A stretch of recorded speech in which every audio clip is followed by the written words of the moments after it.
Good morning students.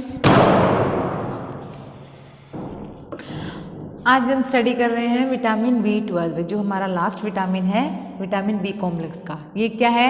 एक water soluble vitamin है।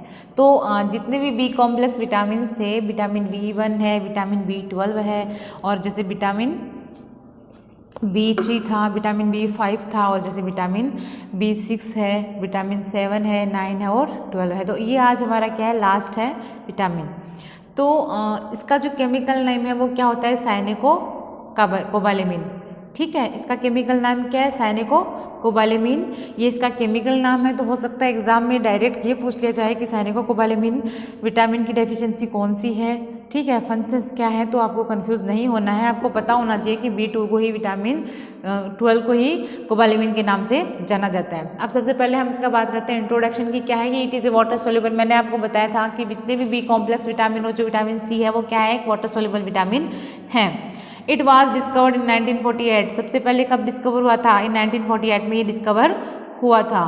It is a complex organometallic compound with a cobalt atom. जो vitamin जो है वो क्या है? एक कॉम्प्लेक्स ऑर्गेनोमेटालिक कंपाउंड है जो किससे मिलकर के बना है? कोबाल्ट एटम से मिलकर के बना है। यानी कोबाल्ट एटम क्या है? यहाँ पे एक धातु है। तो इस विटामिन के अंदर क्या है? जैसे धातु जो है वो प्रेजेंट होती है। ठीक है, तो ये तो इसका हमको वो बताना है कि भाई क्या है, इंट्रो बता देना है। वाटर सोल्यूबल है, कब हुआ था? 1948 में हुआ था। और ये क्या है? एक कार्बन एटम से मिलकर के बना है। तो अगर कोई पूछ लेता है कि वह कौन सा विटामिन जिसमें धातु है, तो आपको पता होना चाहिए कि सिर्फ और सिर्फ विटामिन B12 में ही जो है वो एक धातु पाई जाती है। ठीक है, अब बात करते हैं हम इसकी फंक्शंस की कि भाई हमारी बॉडी में इसके मेनली फंक्शंस कौन कौन से होते हैं। तो इसके फंक्शंस हैं कि it promote the maturation of RBC। कि विटामिन B12 है जो वो क्या करता है? प्रमोट करता है किसको? मेचुरेशन को। यानी यह RBC जो होती हैं उनके मेचुरेशन को प्रमोट करता है। ठीक है, दूसरा है यहाँ पे it is involve in the formation of white blood cells and platelets. यह क्या करता है? फॉर्मेशन करता है किसका? वाइट ब्लड सेल्स और जो प्लेटलेट्स होती हैं उनका। यानी वाइट ब्लड सेल्स और जो प्लेटलेट्स होती हैं उनका फॉर्मेशन कौन करती है? विटामिन B12 करता है। थर्ड है इसका कि it act coenzyme in the synthesis of methionine. ये क्या करता है? जो मेथियोनिन होती है, यानी जो मेथियोनिन होती है, यह इसका क्या करता है? यह सिंथेसिस करता है। तो उसके अंदर क्या करता है? ये कोएंजाइम की तरह वहाँ पे पार्टिसिपेट करता है। नेक्स्ट है इसका कि it cooperate to the synthesis of DNA। यह क्या करता है कि जो DNA होता है उसका सिंथेसिस करने में भी हेल्प करता है। कौन? विटामिन B12 है। तो इसके 4 सिंपल से फंक्शंस हैं जो हमें याद रखने हैं। पहला तो यह है कि ये RBC का क्या करता है? मेचुरेशन में उनको प्रमोट करने में मदद करता है। दूसरा क्या है कि ये WBC और प्लेटलेट्स जो होती हैं उनका फॉर्मेशन करने में हेल्प करता है। और थर्ड वन क्या है कि यह एक कोएंजाइम की तरह कार्य करता है किसके अंदर? मेथियोनिन के सिंथेसिस के अंदर। और फोर्थ वन क्या है कि it help in the synthesis of DNA। यह DNA के सिंथेसिस में भी क्या करता है? हेल्प करता है। तो इसके 4 सिंपल फंक्शंस हैं। अब हम बात करते हैं इसकी, जैसे पहले इसके सोर्सेज देख लेते हैं। भाई इसके सोर्सेज कौन कौन से हैं, मैंने नीचे लिखा है। तो इसके मेनली जो सोर्सेज हैं वो क्या क्या है? जैसे लीवर है, मीट है, फिश है, एग है, चीज़ है। इसके अलावा जैसे कि तुम्हारे जैसे थोड़े बहुत ये वेजिटेबल्स हो गई, फ्रूट्स वगैरह हो गए, तो इनमें भी क्या होता है? ये प्रेजेंट होता है। और it is also synthesis by the bacteria of colon. Colon के अंदर जो बैक्टीरिया जो प्रेजेंट होते हैं उनके द्वारा भी क्या होता है? सिंथेसिस करके इसको प्राप्त किया जा सकता है। तो ये तो हो गए हैं इसके सोर्सेज की कहाँ कहाँ से हमें मिलता है। अब हम बात कर लेते हैं इसकी डेली रिक्वायरमेंट की कि हमें डेली रिक्वायरमेंट जैसे कि कौन से इस ग्रुप में कितनी हमें ये अमाउंट में लेना चाहिए। तो सबसे पहले हम देखते हैं इन्फेंट में है कि इन्फेंट में इसकी अमाउंट कितनी होती है? 0.2 mg पर डे होती है। फिर हम बात करते हैं एडल्ट्स की। एडल्ट्स कौन से होते हैं?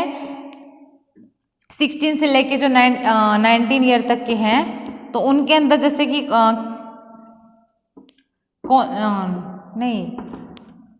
हाँ, एडल्ट्स की हम बात करते हैं। तो एडल्ट्स में वो एज ग्रुप आता है जो 90 से लेकर के और जो 60 के अलग होता है। मतलब 19 से लेकर के 60 तो जो है वो हमारा एडल्ट ग्रुप में आता है। तो इसके अंदर कौन कौन से होते हैं कि इसके अंदर जो है वो होता है 1.0 mg पर डे। फिर हम बात करते हैं प्रेगनेंसी की। प्रेगनेंसी में इसकी अमाउंट कितनी होती है? 1.5 mg पर डे होता है। और लैक्टेटिंग में भी इसकी कितनी होती है? रिक्वायरमेंट जो है वो 1.5 mg पर डे होती है। तो ये हो गया इसकी डेली रिक्वायरमेंट। अब हम बात करते हैं इसकी डेफिशिएंसी की कि भाई इसकी डेफिशिएंसी क्या क्या हो सकती है। तो इसकी डेफिशिएंसी की हम बात करते हैं तो जैसे कि मैंने कहा था कि भाई जो इसके फंक्शंस हैं वही क्या होती है, इसकी डेफिशिएंसी होती है।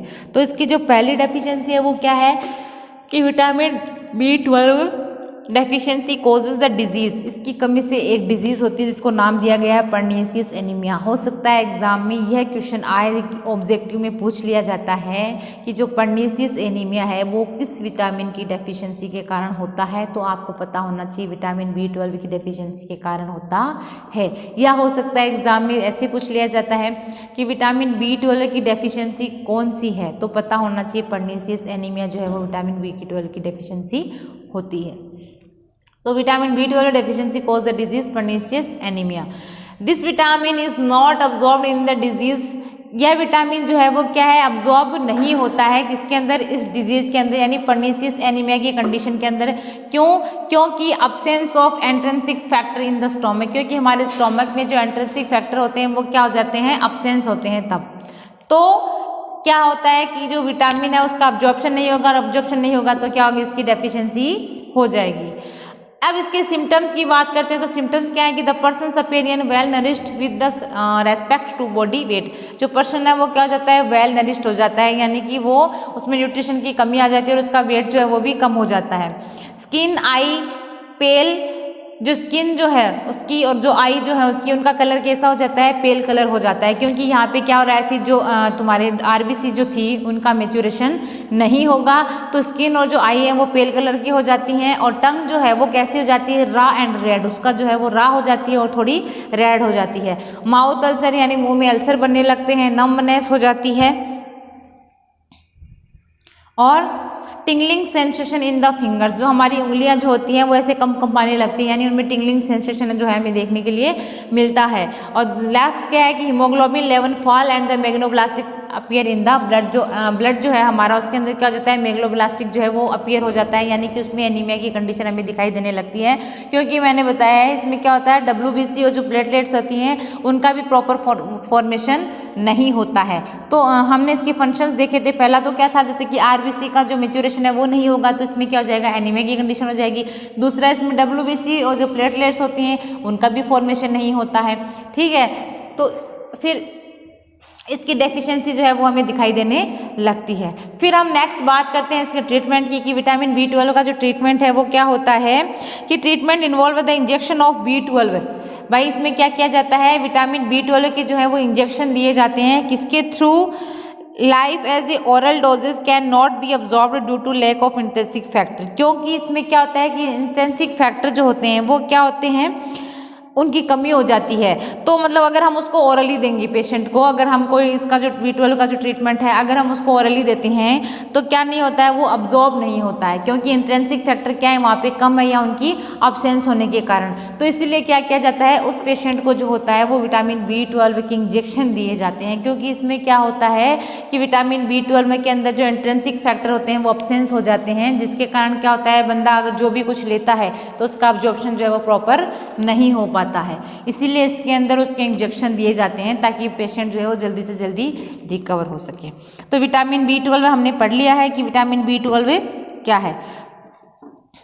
स्टार्टिंग से विटामिन B12 का नाम याद रखना है आपको कि साइनेकोबालेमिन इसका नाम होता है। फिर है कि it is A water soluble, की है क्या है, एक वाटर सोल्यूबल विटामिन होता है।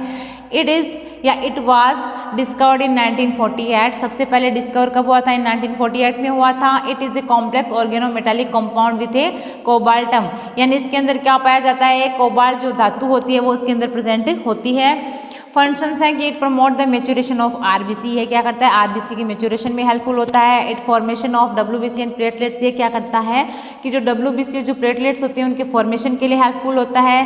थर्ड क्या है कि सिंथेसिस ऑफ DNA, ये क्या करता है, DNA के सिंथेसिस में मदद करता है। और फोर्थ वन क्या है कि ये एक कोएंजाइम की तरह वर्क करता है, किसके अंदर, मेथियोनिन के सिंथेसिस के अंदर। तो ये चार इसके फंक्शंस याद रखना है। डेफिशिएंसी मैंने बता दिया, इसकी सबसे जो मेन डेफिशिएंसी होती है वो होती है पर्नीसियस एनीमिया। इस डेफिशिएंसी में क्या होता है कि हमारे स्टोमक के अंदर जो इंट्रिंसिक फैक्टर होते हैं वो क्या रहते हैं, एब्सेंस होते हैं। तो जिसके कारण क्या होता है, अगर हम कुछ भी खाना वाना मतलब जो भी न्यूट्रिशन है वो ले रहे हैं तो उनका क्या नहीं हो पाता है, वहाँ पे प्रॉपर अब्जॉर्प्शन नहीं हो पाता है और पेशेंट क्या रहता है वहाँ पे माल नरिश्ड हो जाता है।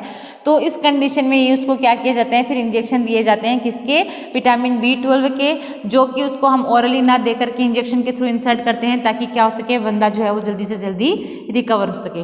और सोर्सेज जो है वो कॉमन सोर्स हैं इसके लगभग liver, meat, fish, egg, milk, cheese, vegetables etcetera. और डेली रिक्वायरमेंट याद रखना, इन्फेंट में होता है 0.2 mg, अडल्ट में होता है 1.0 mg और प्रेग्नेंट वुमेन्स में कितना होता है 1.5 mg। और लैक्टेटिंग मदर यानी जो फीड करवाती है बेबी को, उनमें भी होता है 1.5 mg पर डे। तो ये हो गई है हमारी विटामिन B12। तो आज तक हमने विटामिन बी कॉम्प्लेक्स जो थे vitamin B1, B2, B3, B5, B6, B9 और B12 सारे अच्छे से स्टडी किया है। इनमें मैंने आपको बताया कि एग्जाम में स्पेशली कौन कौन से क्वेश्चन पूछे जाते हैं, या तो विटामिन B1 से पूछा जाता है यानी कि थायमीन, कि थायमीन जो है वो किसकी डेफिशिएंसी है या किसका केमिकल नेम है और उसकी डेफिशिएंसी कौन सी थी, जैसे कि बेरी था। दूसरा है तुम्हारा विटामिन B12 जिसको हम कहते हैं राइबोफ्लेविन, राइबोफ्लेविन के कारण जैसे कौन सी डेफिशिएंसी होती है। तीसरा था तुम्हारा जैसे कि विटामिन B3 जो एग्जाम में बहुत मोस्ट ऑफली पूछा जाता है कि नियासिन जो है वो विटामिन D3 थे और इसकी डेफिशिएंसी क्या होती है, पेलेग्रा होती है। और पेलेग्रा में क्या होता है 3D, डायरिया, डिमेंशिया और डर्मेटाइटिस। तो ये हमेशा एग्जाम में पूछा जाता है, तो इसको अच्छे से स्टडी करना है। विटामिन B5 का केमिकल नेम होता है पेंटोथेनिक, यानी एग्जाम में पूछा जाता है और इसकी डेफिशिएंसी भी क्या होती है, थोड़ी रेयर ही होती है। विटामिन B6 यानी पायरोडॉक्सिन, इसका ऐसे पूछ सकते हैं कि कौन कौन सी फॉर्म में पाया जाता है, तो आपको पता होना चाहिए पायरोडॉक्सिन, पैराडॉक्सल और पैराडॉक्सामीन, ये 3 फॉर्म में पाया जाता है और इसकी डेफिशिएंसी भी जो है वो थोड़ी रेयर ही होती है। फिर हम बात करते हैं विटामिन B9। विटामिन B9 यानी फॉलिक एसिड, हम इसको फोलेट भी कहते हैं। फोलेट इसको क्यों कहते हैं, क्योंकि यह लैटिन वर्ड फोलियम से लिया गया है, जहाँ पे फोलियम का अर्थ होता है लीफ, ठीक है। उसके बाद में इसकी जो मेन डेफिशिएंसी होती है वो क्या होती है, मेगनोब्लास्टिक एनीमिया होती है। और मेगनोब्लास्टिक एनीमिया के साइन सिम्टम क्या क्या थे मैंने आपको डिटेल से बताए थे। और इसका ट्रीटमेंट मैंने बताया था कि प्रेगनेंसी के दौरान क्या दिया जाता है, पेशेंट को आयरन, फॉलिक एसिड और फॉरेस्ट सोडियम के जो हैं वो अमाउंट अलग अलग थी, वो उसको जो सप्लीमेंट्स होते हैं वो उसको दिए जाते हैं। और जो B12 है वो भी बहुत इंपॉर्टेंट है, एग्जाम में पूछा जाता है, स्पेशलिस्ट की डेफिशिएंसी पूछी जाती है कि पन्नी एनीमिया किसकी डेफिशिएंसी होती है, विटामिन B12 की डेफिशिएंसी होती है। और पन्नी एनीमिया के सिम्टम्स क्या क्या हैं, तो आपको ये सिम्टम्स बताने की ऐसे ऐसे सिम्टम्स जो मैंने बताए वो आपको देखने के लिए वहाँ पे मिलते हैं। और इसका केमिकल नेम क्या है, साइनिकोकोबालेमिन जो इसका केमिकल नेम है, ये आपको अच्छे से याद रखना है। तो ये हो गया हमारा विटामिन B12। अब हम नेक्स्ट क्लास में पढ़ेंगे विटामिन C। विटामिन C और विटामिन B दोनों ही क्या है, हमारे वाटर सोल्यूबल विटामिन्स हैं।